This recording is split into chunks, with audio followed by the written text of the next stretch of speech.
여러분 환영합니다. 우리가 매일 쏟아지는 수많은 정보와 텍스트들 사이에서 가장 흥미롭고 핵심적인 지식만을 쏙쏙 뽑아내어 여러분의 귀중한 시간을 가치 있게 만들어드리는 심층 탐구의 시간에 오신 것을 환영합니다. 네, 반갑습니다. 저는 오늘 여러분과 함께 이 매력적인 지식의 여정을 이끌어갈 진행자입니다. 오늘 우리가 해부해볼 자료는 아주 오래된, 하지만 그 안에 묘사된 인간의 심리와 규칙의 팽팽함이 시대를 초월해서 여전히 강력한 힘을 발휘하는 고대 텍스트입니다. 바로 여호수아 6장입니다. 네, 오늘 여러분과 함께 이 텍스트를 파헤쳐볼 전문가입니다. 오늘 우리가 분석할 이 고대 문헌은 단순히 누가 누구와 싸워서 이겼다, 이런 1차원적인 역사 기록이 절대 아니거든요. 네, 단순한 역사책이 아니죠. 맞습니다. 이 안에는 고도의 심리전, 그리고 상식을 철저하게 부수는 기이한 전술, 또 극단적인 파괴와 놀라운 구원이 교차하는 아주 복잡한 규칙들이 숨어 있습니다. 종교적인 해석을 완전히 배제하고 오직 텍스트에 나타난 상황 자체만 놓고 보더라도 네. 이 문헌이 가진 서사적 구조나 긴장감은 정말 대단하잖아요. 그렇죠. 정말 흥미로운 텍스트입니다. 그래서 오늘 우리의 미션은 명확합니다. 굳게 닫힌 난공불락의 요새, 그 유명한 여리고성이 어떻게 무기를 휘두르는 방식이 아닌 상식을 완전히 벗어난 기이한 전술로 무너졌는지 그 메커니즘을 파헤쳐보는 겁니다. 네, 군사적 상식으로는 도저히 이해할 수 없는 나팔불기와 걷기, 그리고 침묵의 규칙 같은 것들이죠. 맞아요. 그 속에서 강요된 소름 끼치는 철저한 침묵의 규칙, 또 모든 것이 파괴되는 와중에 어떻게 단 한 가족만이 이례적으로 구원을 받았는지, 그리고 마지막으로 그 폐허 위에 왜 그토록 섬뜩한 저주가 내려졌는지까지. 네, 이 텍스트가 가진 기괴하면서도 매력적인 미스터리들을 낱낱이 해부해 볼 예정입니다. 여러분, 지금부터 저희와 함께 고대의 가장 기이한 공성전 한가운데로 들어가 보시죠. 자, 이 내용을 하나씩 풀어볼까요? 좋습니다. 텍스트의 시작인 1절과 2절을 보면요. 상황적 배경이 마치 스릴러 영화의 첫 장면처럼 아주 숨막히게 제시됩니다. 이스라엘 자손들로 인하여 여리고는 굳게 닫혔고 출입하는 자 없더라 이렇게 나오거든요. 네, 완전한 봉쇄 상태인 거죠. 여기서 묘사된 긴장감은 상상 이상입니다. 여리고 성 안의 사람들은 문을 굳게 걸어 잠궜고 진짜 개미 새끼 한 마리 드나들지 못하는 팽팽한 상태예요. 근데 아주 흥미로운 건 텍스트 속의 신인 여호와는 전투가 채 시작되기도 전에 이미 승리를 선언해버리죠. 맞아요. 여리고와 그 왕과 용사들을 내 손에 붙였다 라면서 승리를 선언해버린다는 거예요. 이게 아주 극적인 오프닝인 겁니다. 물리적으로는 가장 뚫기 힘든 철통 보안의 상태를 묘사해놓고 서사적으로는 이미 끝난 게임이라고 선언하는 그런 모순적인 배치를 보여주거든요. 그러네요. 그리고 이어지는 3절부터 5절, 그리고 12절부터 14절에 묘사된 전술을 보면 이 텍스트가 일반적인 전쟁의 문법을 얼마나 철저히 무시하는지 알 수 있습니다. 보통 고대 시대에 굳게 닫힌 성을 함락시키려면 투석기를 준비하거나 네, 성문을 부술 거대한 공성추를 가져오거나 아니면 성벽 높이만큼 흙으로 언덕을 쌓아 올리는 것이 상식이잖아요. 제 말이 그겁니다. 그런데 여기서 내려진 명령은 그냥 성을 매일 한 번씩 돌라는 거잖아요. 심지어 대형도 무슨 전투 대형이라기보다는 기괴한 퍼레이드나 의식행렬 같습니다. 네, 맞아요. 무장한 군사들이 앞장서기만 하는데 그 뒤를 따르는 건 무기를 든 병력들이 아니라 수장의 뿔로 만든 7개의 양각나팔을 든 7명의 제사장이거든요. 그리고 그 뒤에는 이스라엘의 가장 성스러운 상징물인 언약궤가 따라갑니다. 상식적으로 생각해보면 전쟁통 한가운데 자신들의 가장 귀중한 종교적 유물을 앞세우고 걷는다는 건 방어 측면에서 완전 자살행위죠. 현대의 전술적 관점에서 보면 굉장히 무모해 보일 수밖에 없습니다. 그렇죠. 하지만 이 대형을 고대 근동의 맥락에서 분석해 보면요, 이것이 단순한 군사 전술이 아니라 고도의 어떤 의식적 행위에 가깝다는 것을 명확히 알 수 있습니다. 아, 의식적 행위요? 네, 무력을 상징하는 군사들보다 제사장들과 언약궤가 행진의 중심에 위치한다는 것은 이 전쟁의 주체가 인간의 칼과 창이 아님을 시각적으로 선포하는 거거든요. 약간 시위하는 것 같기도 하네요. 맞습니다.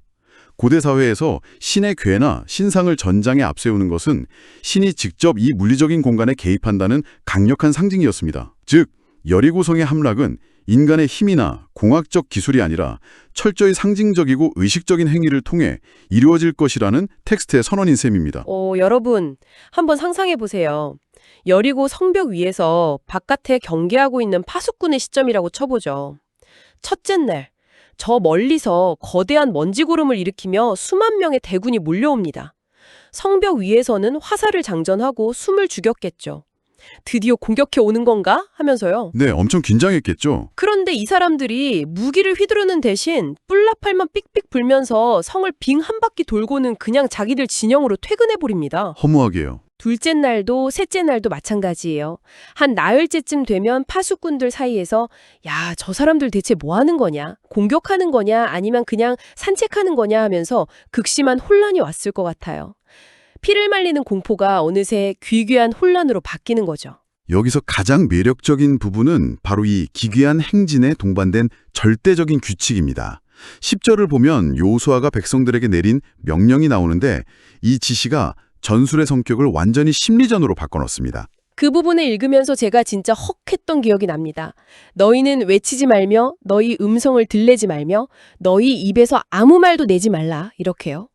수만 명의 사람이 행진을 하는데 발자국 소리 외에는 어떤 소리도 내면 안 된다뇨? 네, 엄청난 통제력이죠. 기침 한 번 잘못했다가는 큰일 날 것 같은 숨막히는 통제력이잖아요. 이 행진의 음향적 스케이프, 그러니까 소리의 구조를 분석해보면 정말 치밀합니다. 7명의 제사장이 부는 양각 나팔은 우리가 아는 금관악기처럼 맑고 고운 소리가 아니에요. 좀 투박하겠죠? 네, 거칠고 날카로운, 어떻게 보면 동물의 울음소리 같은 괴무죠. 그 불규칙하고 신경을 긁는 날카로운 굉음이 울려 퍼지는 가운데 그 뒤를 따르는 수만 명의 군중은 소름 돋을 정도로 완벽한 침묵을 지키며 걷기만 합니다. 와, 생각만 해도 귀귀하네요. 나팔의 굉음과 군중의 귀괴한 침묵, 이 극단적인 대조가 매일매일 성벽 안팎으로 울려 퍼지는 겁니다. 마치 호러 영화에서 괴물이 언제 튀어나올지 모르는 고요함 속에서 끽끽거리는 기분 나쁜 소리만 계속 들려오는 그런 서스펜스네요. 차라리 고함을 지르며 사다리를 타고 올라오면 성벽 위에서 끓는 물이라도 부을 텐데 아무 말 없이 무표정하게 성 주위를 빙빙 돌기만 하니까 대처할 방법이 없는 거죠. 맞습니다. 엿새 동안 똑같은 일이 반복되면서 성 안의 사람들은 보이지 않는 공포에 짓눌려 심리적으로 완전히 말라 죽어갔을 게 분명합니다. 그 심리적 압박감은 텍스트가 의도한 매우 중요한 장치입니다. 고대 전쟁에서 적의 사기를 꺾는 심리전은 물리적 타격만큼이나 중요했으니까요. 하지만 이 침묵의 명령은 단순히 적을 향한 것만이 아닙니다. 아, 이스라엘 내부를 향한 거기도 하군요. 그렇습니다. 이스라엘 백성들 내부를 향한 거대한 통제의 장치이기도 했죠. 상식적으로 전혀 이해되지 않는 이 기이한 전술에 대해 불평하거나 의문을 제기하고 싶은 충동이 얼마나 컸겠습니까? 왜 우리가 여기서 흙먼지를 마시며 걷기만 해야 하냐? 이런 불만들이 터져 나올 법하죠. 네, 그런 불만들이 튀어나올 법도 한데 텍스트는 오직 침묵이라는 규율로 이 모든 이성의 소리를 차단해 버립니다. 여기서부터 정말 흥미로워지는데요. 마침내 운명의 제7일이 밝습니다. 15절부터 21절까지의 기록이죠. 이날은 이전 엿새와는 스케일이 다릅니다. 새벽 일찍 일어나서 무려 7번이나 성을 돕니다. 체력적으로 엄청난 도전이었을 겁니다. 여러분, 하루에 한 바퀴 걷는 것도 긴장되는데 무장한 상태로 그 거대한 성벽 주위를 7바퀴나 돈다는 건 엄청난 체력적 고갈을 의미합니다. 그리고 마침내 7번째 바퀴에서 제사장들이 나팔을 길게 올려볼 때 엿새 동안 침묵을 강요했던 여호수아가 백성들을 향해 드디어 봉인을 해제합니다. 외치라 여호와께서 너희에게 이 성을 주셨느니라 하고 말이죠. 네, 엿새 동안 억눌려 있던 수만 명의 에너지가 단 한순간의 폭발적인 외침으로 전환되는 텍스트의 클라이맥스입니다. 물리적 에너지가 임계점을 넘어 폭발하듯 침묵이 함성으로 바뀌는 순간 굳게 서 있던 성벽이 그대로 무너져 내렸다고 묘사되죠. 그들이 공성추로 성벽을 부수거나 사다리를 타고 기어오른 것이 아니라 마치 지진이 난 것처럼 무너져 내린 성벽의 잔해 위로 각기 앞으로 나아가 성을 취하게 된 것입니다. 이 압도적인 함성과 함께 성벽이 무너지는 장면은 참 카타르시스를 주기도 하지만 그 직후에 이어지는 규율들을 보면 갑자기 등골이 서늘해집니다. 성이 무너진 직후의 상황을 묘사한 18절과 19절을 보면 규칙이 너무나도 극단적이에요. 네, 철저한 전멸의 규칙이 등장하죠. 성 안에 숨쉬는 모든 것, 남녀노소는 물론이고 소와 양과 나귀까지 전부 칼날로 진멸하라는 명령이 떨어집니다. 게다가 전리품에 대한 통제는 기가 막힐 정도입니다. 은, 금, 동, 철 기구들은 모조리 구별해서 여호와의 곳간, 즉 신의 금고에 들여야 한다고 못을 박아버리죠. 현대의 독자들에게 이 대목은 매우 충격적이고 잔혹하게 다가옵니다. 하지만 텍스트 내부의 논리로 들어가 보면 이것은 일반적인 약탈 전쟁이 아니라 철저히 종교적인 헤렘, 즉 완전한 진멸과 봉헌이라는 고대 근동의 규칙을 따르고 있습니다. 헤렘이요? 네.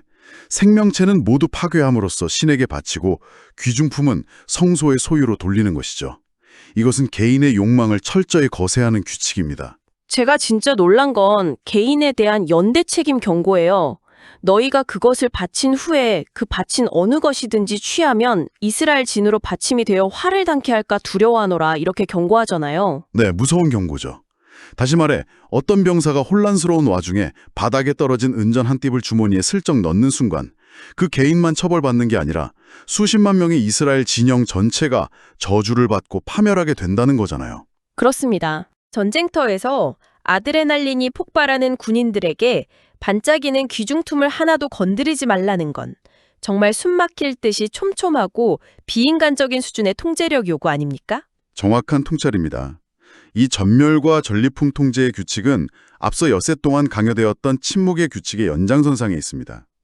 침묵이 언어와 생각의 통제였다면 전리품 금지는 인간의 원초적인 물욕에 대한 극단적인 통제입니다. 아, 연결이 되네요. 전투의 승리에 도취해 자신들의 힘으로 이겼다고 착각하거나 이득을 취하는 순간 전체 공동체가 멸망할 것이라는 무시무시한 족쇄를 채운 것이죠.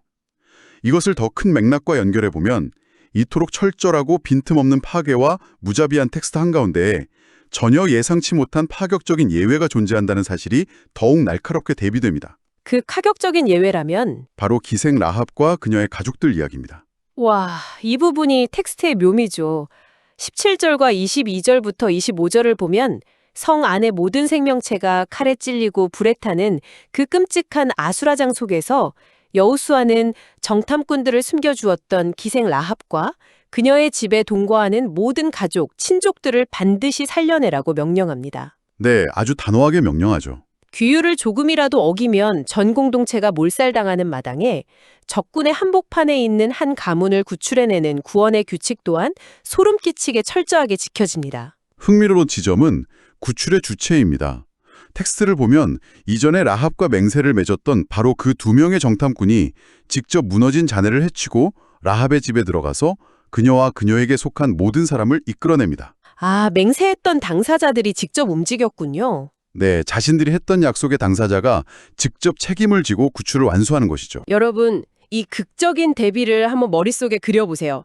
한쪽에서는 소와 나귀까지 다 죽여야 하는 자비 없는 학살이 벌어지고 있는데 다른 한쪽에서는 이방인, 그것도 당시 사회적 지위가 가장 낮았을 기생이라는 신분의 여성을 구출하기 위해 VIP 호송작전이 벌어지고 있는 겁니다. 정말 극단적인 대비죠. 이 텍스트 안에서는 사회적인 지위나 국적보다 과거에 맺은 맹세와 약속이 전장의 모든 규칙을 덮어버리는 절대적인 힘을 발휘하고 있습니다. 라합이 위험을 무릅쓰고 정탐꾼을 숨겨주었던 그 단 한 번의 행위가 파멸과 구원의 기준이 된 거죠. 그리고 25절의 묘사는 이 서사를 더욱 깊이 있게 만듭니다. 라합이 오늘날까지 이스라엘 중에 거하였으니라는 구절이 등장하죠. 오늘날까지요? 네, 이 문헌이 기록되고 읽히던 당시의 독자들에게 라합이라는 존재는 그저 옛날 이야기 속 인물이 아니라 자신들과 함께 살아 숨쉬는 현재 진행형의 역사적 증거라는 뜻입니다. 아, 실존하는 증거로서의 의무군요. 맞습니다. 철저한 배타성과 무자비한 파괴의 기록 속에서 약속을 지킨 이방인 여성은 내부자로 완전히 편입되는 이 독특한 포용성. 이것이 이 텍스트가 가진 아주 역설적이고 다층적인 면모입니다. 성벽은 완벽하게 무너졌지만 한 번 맺은 약속은 절대 무너지지 않는다는 걸 보여주는 기가 막힌 서사네요. 그런데 여러분, 이야기는 여기서 해피엔딩으로 평화롭게 끝나지 않습니다. 무너진 성읍을 잿더미로 만든 뒤에 이야기의 마침표를 찍는 아주 성특하고 무거운 선언이 하나 더 남아 있습니다. 이 대목에서 아주 중요한 질문이 떠오르는데요. 모든 것이 불타 없어지고 승리를 쟁취한 그 순간에 도대체 왜 여호수아는 이 거대한 폐허 위에 그토록 소름 돋는 영구적인 저주를 내렸을까요? 26절과 27절을 보면 여호수아는 무리를 향해 맹세의 형식을 빌려 이렇게 경고합니다. 누구든지 일어나서 이 여리고성을 건축하는 자는 여호와 앞에서 저주를 받을 것이라 하고요. 네, 그 저주의 구체적인 대가를 보면 정말 등골이 오싹합니다. 그 기초를 쌓을 때 장자, 즉 첫째 아들을 잃을 것이요 문을 세울 때 계자, 즉 막내 아들을 잃으리라. 참 잔혹한 조건이죠. 잠깐만요. 보통 고대 전투에서 승리하면 그 비옥한 땅과 무너진 요새의 터를 싹 밀어버리고 자신들의 깃발을 꽂은 멋진 새 도시를 짓는 게 승자의 특권이자 국룰 아닌가요? 원래는 그렇죠. 전리품도 취하고 땅도 취하는 게 당연했습니다. 그런데 왜 이 좋은 땅을 영원한 폐허로 방치하려 한 걸까요? 심지어 첫째와 막내를 죽이겠다는 저주까지 걸면서 말이죠. 고대 사회에서 가문의 장자와 막내를 잃는다는 것은 그 가문의 시작과 끝, 즉 전체의 대가 끊어지고 파멸한다는 것을 의미하는 가장 극단적인 저주입니다. 여호수아가 이토록 무거운 대가를 내건 이유는 명확합니다. 인간의 욕망으로 이 장소를 재건하여 영토를 넓히거나 자신들의 공로로 삼는 것을 원천적으로 차단한 것입니다. 아예 손도 대지 못하게요? 네, 인간의 힘으로 이긴 전쟁이 아니니 신이 내린 파괴의 상태 그 자체를 영원한 기념비로 남겨두라는 것이죠. 그러니까 잿더미와 돌무더기 그 자체가 웅변적인 메시지가 되는 거군요. 후대 사람들이 지나가다가 저 흉측한 폐허는 뭐지? 라고 물으면 저곳이 바로 이성의 통제를 벗어난 침묵과 순종, 그리고 신의 압도적인 힘으로 무너진 여리고성이다 라고 답할 수 있게요. 정확합니다. 감히 인간의 탐욕으로 돌 하나라도 쌓아 올리면 가문이 멸문지화를 당할 것이다 라는 무언의 경고장이 되는 셈이네요. 27절에서 여호수아의 명성이 온 땅에 퍼졌다고 마무리되는 이 결말은 인간적인 승리의 기록이라기보다는 이 끔찍하고도 철저한 규칙들이 온전히 관철되었다는 묵직한 마침표처럼 느껴집니다. 네, 아주 적절한 비유입니다. 그래서 이 모든 것이 도대체 무슨 의미일까요? 여러분을 위해 오늘 우리가 함께 나눈 이 강렬하고 방대한 텍스트의 핵심을 정리해 보겠습니다. 여호수아 6장의 기록은 단순한 고대인들의 무용담이 아니었습니다. 도저히 이성에 맞지 않는 기이한 명령 앞에서도 무려 엿새 동안이나 철저한 침묵을 지켜냈던 절대적인 순종과 통제에 관한 이야기였죠. 맞습니다. 또한 생명체부터 전리품까지 모든 것이 진멸되는 숨막히는 파괴의 규칙 속에서도 맹세 하나로 구원받은 기생 라합의 예외적인 구원이 극명하게 교차하는 놀라운 서사였습니다. 그리고 기초를 쌓을 때 장자를 잃을 것이라는 섬뜩한 저주를 통해 한 번 내린 규칙과 맹세가 인간의 시간 속에서 얼마나 무거운 영속성을 지니는지를 보여주는 텍스트이기도 했습니다. 이 문헌을 관통하는 하나의 키워드를 뽑자면 저는 경계라고 말씀드리고 싶습니다. 경계요? 네, 이성에 부합하는 전술과 초월적인 의식 사이의 경계, 굉음과 침묵의 경계, 무자비한 진멸과 약속에 기반한 구원의 경계. 이 고대 텍스트는 그 극단적인 경계선 위에서 인간이 어떻게 규율에 복종하고 때로는 그 규율 속에서 어떻게 예외적인 생존을 만들어내는지를 아주 치밀한 서사로 엮어내고 있습니다. 네, 그러네요. 수천 년이 지난 지금 읽어도 그 텍스트가 뿜어내는 긴장감이 여전히 살아 숨쉬는 이유가 바로 여기에 있죠. 자, 지식의 탐험가 여러분, 오늘 저희가 준비한 흥미로운 분석의 여정은 여기까지입니다. 하지만 이 시간을 마무리하기 전에 텍스트의 표면적인 분석을 넘어 여러분이 각자의 일상으로 돌아가 한 번쯤 깊이 곱씹어볼 만한 도발적인 질문을 하나 던져드리고 싶습니다. 네. 우리가 오늘 살펴본 텍스트에서 가장 인상 깊었던 장면 중 하나는 이스라엘 백성들이 엿새 동안 아무런 물리적인 변화나 성과가 보이지 않는 상황에서도 그 거대한 성벽을 매일 한 바퀴씩 말없이 돌아야만 했다는 사실입니다. 우리 삶에서도 이처럼 도저히 무너질 것 같지 않은 거대한 여리고성을 마주할 때가 있지 않습니까? 누구나 그런 장벽을 마주하죠. 뛰어넘기 힘든 직장에서의 거대한 장벽일 수도 있고 끝내 닫혀버린 것 같은 인간관계의 문일 수도 있으며 때로는 나 자신조차 극복하기 버거운 내면의 한계일 수도 있습니다. 아무런 결과가 당장 눈앞에 보이지 않는 상황 속에서 의미 없어 보이는 행동을 답답한 침묵 속에서 반복해야만 할 때 과연 그 기나긴 침묵의 시간은 우리를 지치게 하고 무너지게 만드는 독배일까요? 아니면 마지막 결정적인 제7일의 순간에 그 견고한 벽을 일거에 무너뜨릴 가장 강력하고 응축된 외침을 준비하는 내면의 근육을 기르는 시간일까요?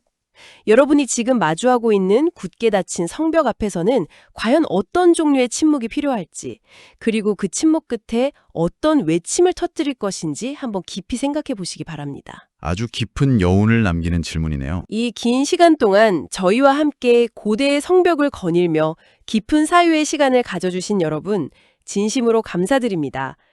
언제나처럼 배움을 향한 여러분의 빛나는 호기심을 응원하며 저희는 다음 심층 탐구에서 또 다른 매력적이고 지적인 자극으로 가득한 텍스트와 함께 여러분을 찾아오겠습니다. 그때까지 여러분만의 의미 있는 침묵과 벽을 허무는 강력한 외침을 준비하는 멋진 시간 보내시길 바랍니다.